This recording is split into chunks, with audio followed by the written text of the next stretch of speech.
Welcome to simply Shenba. இன்னைக்கு நம்ம குடல் குழம்பு எப்படி செய்யலாம்னு பார்க்கலாங்க. நான் 1/2 கிலோ குடல் எடுத்திருக்கேன். கட் பண்ணி தான் வாங்கியிருக்கேன். இதை நல்லா நம்ம கழுவணும். ஃபர்ஸ்ட் நம்ம கழுவி எடுத்துக்கலாம். நல்லா ஒரு 4-5 வாட்டி கழுவி அப்புறம் சுடுதண்ணில் ஒரு வாட்டி போட்டு எடுத்துருக்கோங்க. இதெல்லாம் நம்ம மஞ்சத்தூள் போட்டோம் இல்லையா, அதுதான், வேற எதுவும் இல்லை. இப்போ நம்ம எப்படி செய்யலாம்னு பார்க்கலாம். அதுக்கு முன்னாடி சிம்பிளி ஷென்பா சேனலை சப்ஸ்கிரைப் பண்ணாதவங்க சப்ஸ்கிரைப் பண்ணிருங்க. கூடவே பெல் பட்டனை ப்ரெஸ் பண்ணிருங்க. இப்போ நம்ம எப்படி செய்யலாம்னு பார்க்கலாம். இப்போ ஃபர்ஸ்ட் இது வேக வச்சு எடுத்துக்கலாம். குக்கரில் கொஞ்சம் எண்ணெய் ஊற்றிக்கலாம்.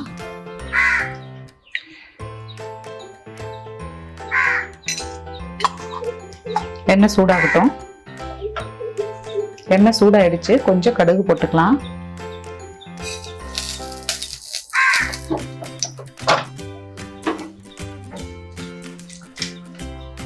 கூடவே கொஞ்சம் கருவேப்பிலையும் வெங்காயம், ஒரு 2 வெங்காயம் சின்னது கட் பண்ணி வச்சிருக்கேன், இதையும் ஆட் பண்ணிக்கலாம்.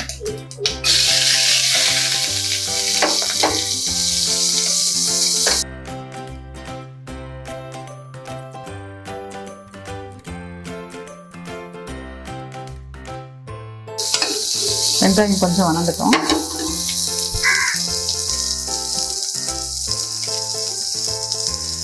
அது கூட கொஞ்சம் மஞ்சத்தூள் ஆட் பண்ணிக்கலாம்.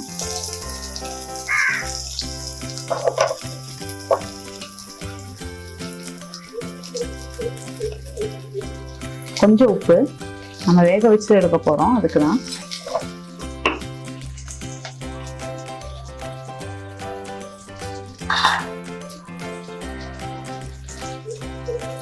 இஞ்சி பூண்டு விழுது கொஞ்சம்.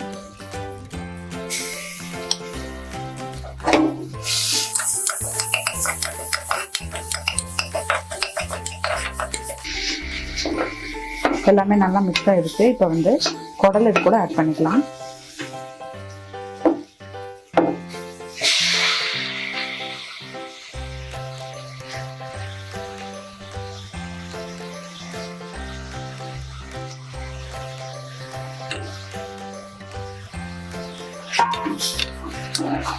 நல்லா மிக்ஸ் பண்ணி விட்டுடணும்.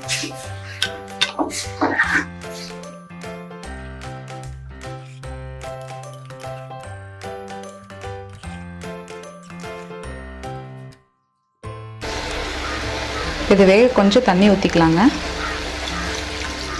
கொஞ்சம் ஜாஸ்தியாகவே ஊற்றிக்கலாம். ஏன்னா இது வெந்து நம்ம அந்த தண்ணி சூப்பு மாதிரி கூட குடிக்கலாம். நல்லா இருக்கும், சளிக்கெல்லாம் ரொம்ப நல்லது.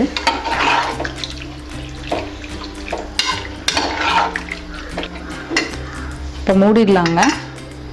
2 விசில் விட்டோம்னா போதும்.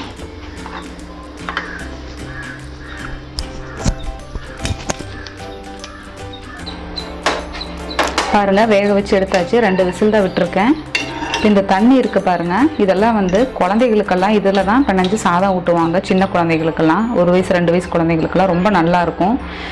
இதோட சத்து எல்லாமே இந்த தண்ணியில் தான் இறங்கியிருக்கும். இது சூப்பு மாதிரி குடித்தாலும் நல்லா இருக்கும், சளிக்கெல்லாம் நல்லா கேட்கும். இப்போ இந்த தண்ணியை நான் கொஞ்சம் எடுத்து வைக்கிறேன்.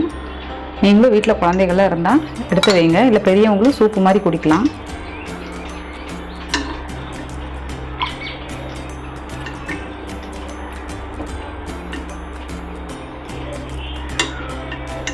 இதை உப்பு தண்ணின்னு சொல்லுவாங்க. இதில் நான் இஞ்சி பூண்டு அப்புறம் வெங்காயம் உப்பு இதுதான் தாளிக்கும் போது போட்டேன். இதில் நீங்கள் வேணுங்கிற அளவுக்கு வேணால் எனக்கு கொஞ்சம் உப்பு, பெப்பர் உங்களுக்கு எவ்வளோ தேவையோ காரம் அந்த அளவுக்கு நீங்கள் போட்டுக்கலாம். குழந்தைகளுக்கு கொடுக்குறதுனா இப்படியே கொடுத்துக்கலாம். பெரியவங்க சாப்பிட்ணுன்னா கொஞ்சம் பெப்பர் ஜாஸ்தியாக போட்டு சாப்பிட்லாம். இப்போது குடலுக்கு தேவையான மசால் ரெடி பண்ணிக்கலாம். எண்ணெய் ஊற்றி வச்சுருக்கேன் கடாயில். இப்போது கடுகு போட்டுக்கலாம்.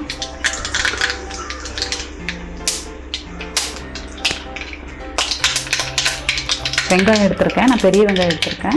நீங்கள் வேணால் சின்ன வெங்காயம் கூட எடுத்துக்கலாம். நான் ஒரு 3 பெரிய வெங்காயம் எடுத்திருக்கேன்.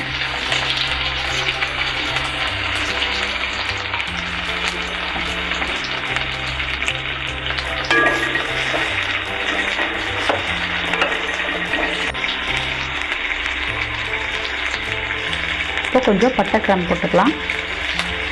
வெங்காயத்தை போட்டுட்டு போடுங்க, இல்லைன்னா கொஞ்சம் கரிஞ்ச மாதிரி ஒரு மாதிரி ஆகிடும். கொஞ்சம் சோம்பு,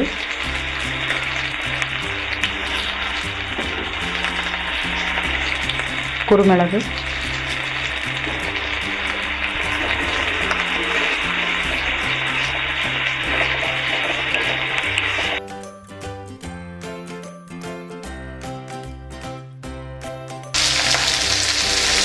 ஒரு 4 வரமிளகா எடுத்திருக்கேன். காரம் ஜாஸ்தி சாப்பிட்றவங்கன்னா இன்னும் கொஞ்சம் கூட கூட எடுத்துக்கலாம். ஒரே எடுத்து போட்டுக்கோங்க.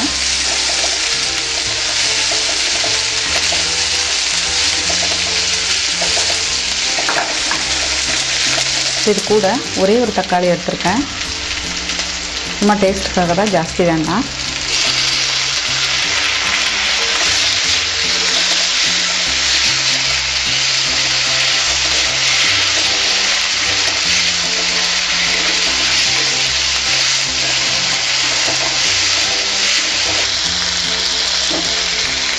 இதை கூட அரைக்க கொஞ்சம் இஞ்சி பூண்டு பேஸ்ட் எடுத்திருக்கேன்.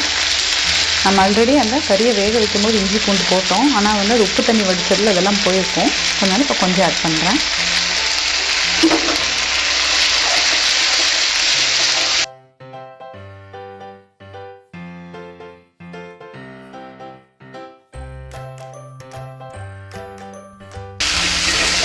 வெங்காயம் தக்காளி எல்லாம் நல்லா வணங்கிடுச்சு.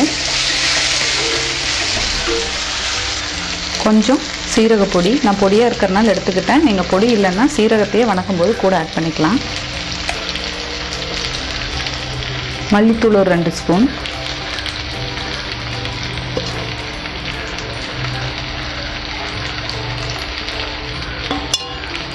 நல்லா மிக்ஸ் பண்ணி விட்டுடுங்க.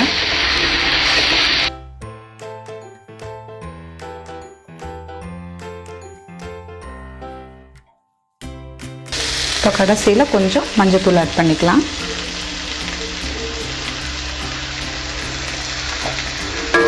நல்லா மிக்ஸ் பண்ணிவிட்டு அடுப்பு ஆஃப் பண்ணிக்கோங்க.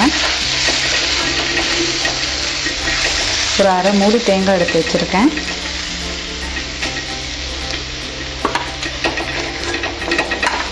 இப்போ இதை வந்து சூடு ஆறுனதும் நம்ம அரைச்சி எடுத்துக்கலாம்.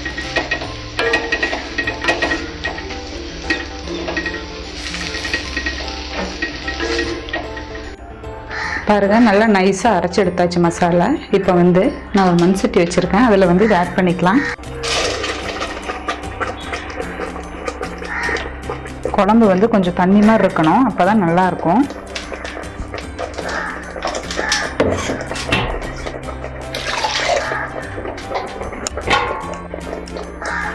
தண்ணி ஆட் பண்ணிக்கலாம்.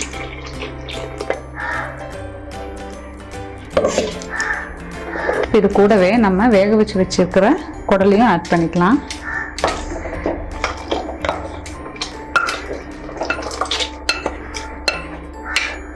ரெண்டும் மிக்ஸ் ஆகி நல்லா வெந்து நல்லா கொதிச்சு வரட்டுங்க. இது வந்து எனக்கு தண்ணி மாதிரி இருந்தால் நல்லாயிருக்கும்னு நான் வச்சுருக்கேன். உங்களுக்கு கொஞ்சம் கட்டியாக வேணுன்னா நீங்கள் தண்ணி கொஞ்சம் கம்மியாக ஊற்றிக்கோங்க, கிரேவியாக வரும். உப்பு வந்து நம்ம கொஞ்சமாக தான் போட்டிருந்தோம் இல்லையா, இப்போ நான் கொஞ்சம் ஆட் பண்ணிக்கிறேன்.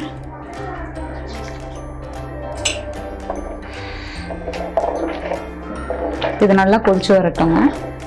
குழம்பு நல்லா கொதிச்சிருச்சுங்க. பச்சை வாசல்லாம் போய் கறியெல்லாம் நல்லா வெந்துருச்சு. இப்போ வந்து நம்ம இந்த குழம்புலேருந்து கறியை மட்டும் தனியாக ஃபில்டர் பண்ணி எடுத்துக்கலாம். ஏன்னா நம்ம தனியாக இப்போ ஃபில்டர் பண்ணி எடுத்து அதை தாளிக்க போகிறோம்.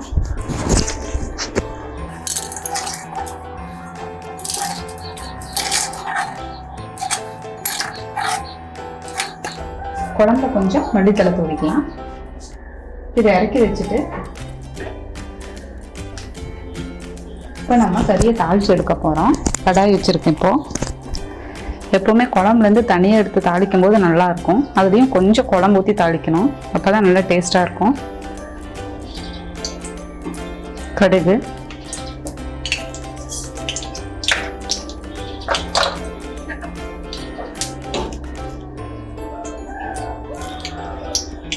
கருவேப்பிலை போட்டுக்கிறேன்.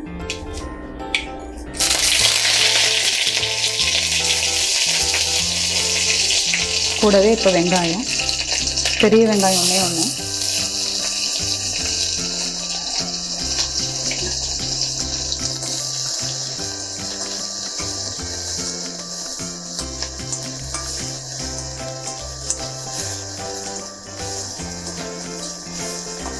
கொஞ்சம் இஞ்சி பூண்டு ஆட் பண்ணுறேன்.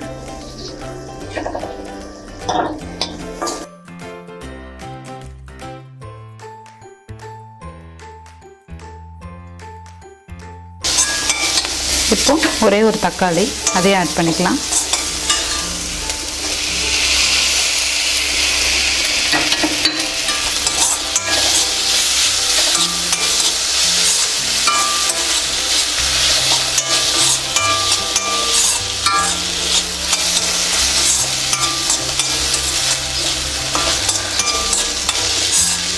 கொஞ்சம் உப்பு ஆட் பண்ணிக்கலாங்க.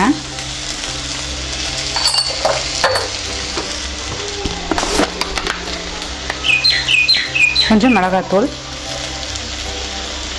காரத்துக்கு ஏற்ற மாதிரி போட்டுக்கோங்க.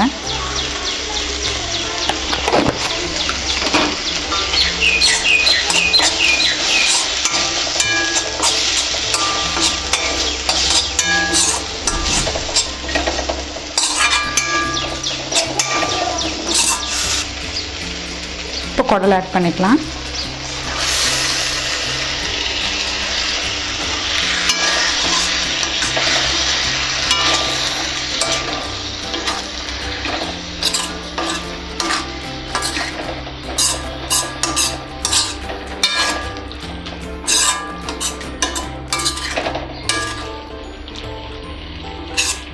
இதில் கொஞ்சம் காரம் ஜாஸ்தி சாப்பிட்றவங்கள இதுலேயே கொஞ்சம் ஒரு 2 ஸ்பூன் மிளகாத்தூள் ஜாஸ்தியாக போட்டு இதையே சாதத்தில் பண்ணி சாப்பிட்டாலும் நல்லா டேஸ்ட்டாக இருக்கும். கொஞ்சம் தாளிக்கும் போது இந்த மாதிரி அந்த குழம்பையும் இதில் ஊற்றிடுங்க, அப்போ தான் நல்லாயிருக்கும்.